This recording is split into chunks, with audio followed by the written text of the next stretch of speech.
छत्तीसगढ़ में धान खरीदी और मनरेगा को लेकर सियासत तेज हो गई है। कांग्रेस के कार्यकर्ता प्रदेश भर में सड़क पर उतरे और उन्होंने प्रदर्शन किया। कांग्रेस का आरोप है कि मनरेगा का नाम बदला गया है और धान खरीदी को लेकर किसानों को बहुत परेशानी हो रही है। वहीं सरकार का कहना है कि धान खरीदी तय समय सीमा के अंदर चल रही है और समय सीमा नहीं बढ़ाई जाएगी। क्या है पूरा मामला, इस रिपोर्ट में देखिए।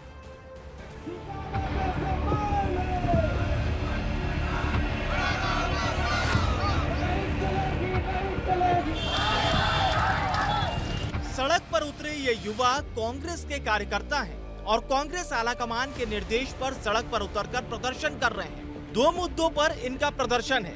पहला, मनरेगा का नाम बदला जाना और दूसरा, धान खरीदी।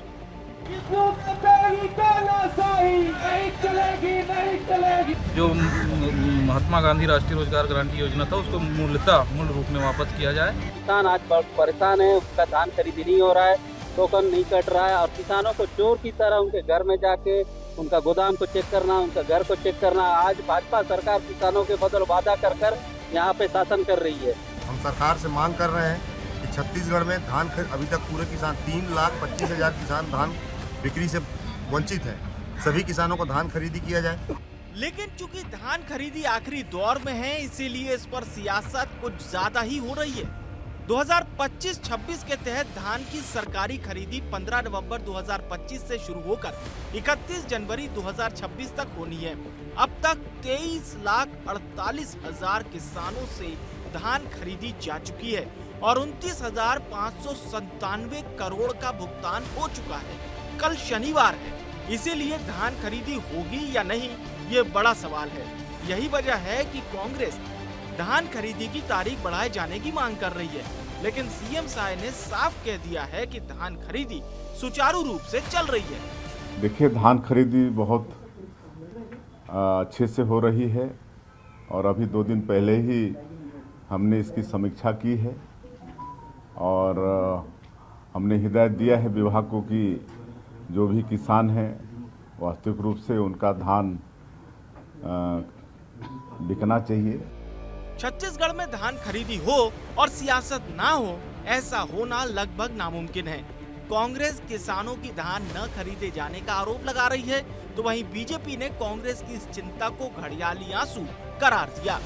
विरोध करना है इसलिए विरोध नहीं कर रहे हैं, विरोध करने की जरूरत है। धान खरीदी की अंतिम तिथि आ गई है और अभी तक 5 लाख से अधिक किसानों का धान नहीं बिका है। 2.5 लाख से अधिक किसानों का टोकन कटा हुआ है, उसके बाद भी सरकार धान नहीं खरीद रही है। तो ऐसे में विरोध न करें तो क्या करें। देखिए, कांग्रेस केवल घड़ियाली आंसू रोती है और उसको किसानों से कोई लेना देना नहीं है। इस बात का धन्यवाद देना चाहिए किसानों को कि माननीय श्रीमान विष्णुदेव साय जी के नेतृत्व में जो भारतीय जनता पार्टी की सरकार है, इसने किसानों का एक एक दाना धान खरीदने का निश्चय किया। छत्तीसगढ़ में किसानों से जुड़े ये मुद्दे हमेशा चुनावी सियासत का प्रमुख केंद्र बने रहते हैं। कांग्रेस हो या बीजेपी, दोनों ही पक्ष किसानों के नाम पर एक दूसरे पर हमलावर हैं। लेकिन अंत में किसान ही तय करेंगे कि उनकी फसल का सही मूल्य और समय पर भुगतान किसकी नीतियों से सुनिश्चित हुआ। विस्तार न्यूज के लिए संवाददाता खोमन साहू की रिपोर्ट। तो कुल मिलाकर छत्तीसगढ़ में धान खरीदी को लेकर एक बार फिर से सियासत गर्मा गई है। आखिरी दौर में पहुंच चुकी धान खरीदी के बीच राजनीतिक आरोप प्रत्यारोप भी तेज हो गए हैं। अब देखना होगा कि आने वाले दिनों में धान खरीदी की तारीख बढ़ती है या नहीं और किसानों को इसका क्या फायदा मिलेगा।